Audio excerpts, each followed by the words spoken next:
Olá, seja bem-vindo ao meu canal. Neste vídeo vou fazer alguns rápidos comentários sobre a ação de investigação de paternidade, mais precisamente sobre o seu cabimento e o procedimento na justiça. Antes de entrar no assunto, peço vênia para convidar você para participar da minha comunidade. Para tanto, se inscreva no meu canal e acione o sininho. Assim você não perde nenhum novo vídeo. Aproveite e já deixe o seu like, assim você ajuda na divulgação do vídeo e no crescimento do canal. Como você já deve saber, a ação de investigação de paternidade tem cabimento naquelas hipóteses em que o interessado, normalmente uma criança, não teve a sua paternidade reconhecida de forma voluntária. Talvez o que você não saiba é que se trata de um direito personalíssimo, indisponível e imprescritível. Ou seja, esta ação só pode ser ajuizada pelo próprio interessado, que pode fazê-lo a qualquer tempo, nunca podendo abrir mão desse direito. Quando o autor for um menor incapaz, como acontece na maioria dos casos nesse tipo de ação, ele deve ser representado ou assistido nos autos pelo seu representante legal, que neste caso pode ainda acumular o pedido de investigação de paternidade com o de condenação do réu ao pagamento de pensão alimentícia mensal. No caso de procedência do pedido, a pensão alimentícia será devida a partir do momento em que o réu foi citado. Ou seja, além de se descobrir pai, o réu se verá diante de uma grande dívida, principalmente ao se considerar que, regra geral, este tipo de processo pode demorar de 1 a 3 anos, dependendo das dificuldades para se encontrar o réu no início do processo e para se realizar o exame de DNA. Para facilitar o entendimento do procedimento desta ação na Justiça, preparei um quadro geral. Vamos a ele. O processo de investigação de paternidade começa por meio de uma petição inicial. O interessado deve declarar sobre as relações sexuais, relacionamento que houve entre a sua mãe e o réu. Deve também indicar quando aconteceu essa relação, de forma que seja compatível com 9 meses antes do nascimento.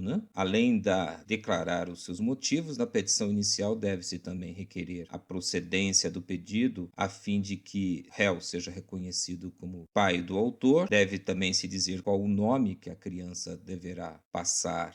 Também é importante que o interessado, por meio da sua representante, faça pedido quanto à guarda, porque uma vez reconhecida a paternidade, haverá essa questão da guarda, a questão das visitas e também a questão do valor da pensão alimentícia, que esse pai passará a ser obrigado a pagar. Uma vez distribuída ou protocolada a ação, os autos vão concluídos ao juiz, que abre primeiramente vista ao representante do Ministério Público. Uma vez que os autos voltam do MP, o juiz então designa a audiência de conciliação ou mediação. O réu vai ser então intimado e citado a comparecer nessa audiência. O comparecimento à audiência de conciliação e mediação é obrigatório tanto para o autor, representado pela sua mãe normalmente, ou pelo seu representante legal, se não for a mãe, quanto para o réu. É obrigatório, salvo se ambas as partes declararem expressamente por escrito que não têm interesse na audiência. Na audiência, o mediador ou um conciliador vai tentar, então, resolver de forma amigável a questão. Em havendo acordo, esse acordo é reduzido a termo e depois homologado pelo juiz e o feito é extinto. Em não havendo acordo, abre-se, então, prazo para a apresentação da contestação,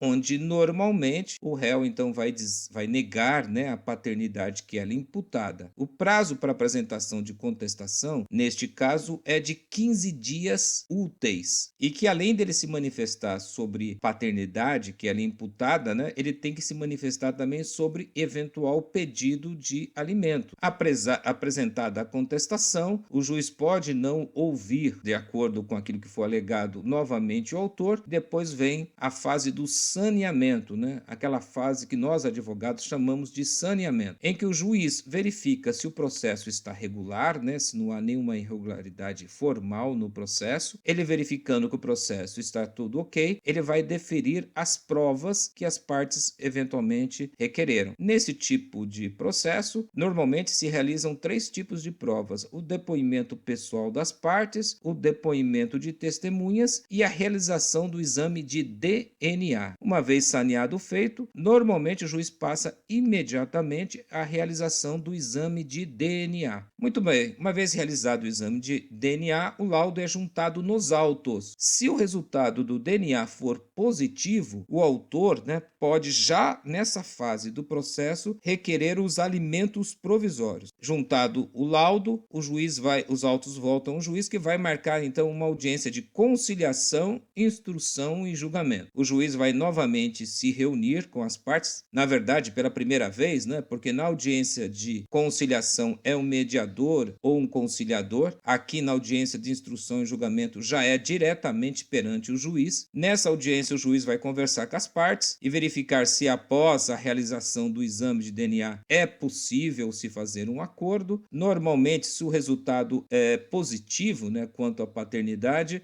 há boas chances de um acordo, porque só vai se discutir então os alimentos e a guarda e o direito de visita. Em não havendo acordo, o juiz então passa para a produção das provas. O depoimento das partes, se for requerido, né, tanto da representante do autor, se for o menor, quanto do réu. Depois do depoimento das partes, ouvem-se as testemunhas, e depois das testemunhas, então, vem a fase das alegações finais, em que os advogados fazem um resumo de tudo o que aconteceu nas outras fases do processo e reiteram as suas razões. Apresentadas as alegações finais, o juiz passa, então, nós passamos para a fase da sentença, que pode ser dado na própria audiência. Tem muito juiz que dá a sentença na própria audiência de instrução e julgamento, ou em 10 dias. É na sentença que o juiz julga os pedidos do interessado, quanto à paternidade, quanto à guarda, quanto os alimentos, ao direito de visitas. É na sentença que ele vai julgar os pedidos do autor procedente ou improcedente, conforme as provas que tiverem sido produzidas nos autos. Uma vez publicada a sentença, as partes podem ainda recorrer dessa sentença. Então vem a fase dos recursos. Contra esta sentença cabem basicamente 2 recursos: o recurso dos embargos de declaração. Quanto ao mérito da sentença, existe o recurso da apelação, que é o recurso mais comum, em que aquela pessoa que sucumbiu, né, aquela pessoa que perdeu, o autor ou réu, pode então pedir para que o tribunal reverta a sentença. Ele vai explicar para o tribunal por que ele entende que o juiz errou e vai pedir para o tribunal inverter, né, o resultado do processo. Bem, gente, rapidamente, né, de forma bem rápida, estes trâmites do processo de investigação de paternidade na justiça. Bem, é isso, ao menos por hora. Se ficou alguma dúvida, deixe aqui nos comentários que eu vou tentar responder. Quer saber mais sobre a ação de investigação de paternidade? Consulte o meu livro Prática no Direito de Família. Obrigado por assistir e até o próximo vídeo.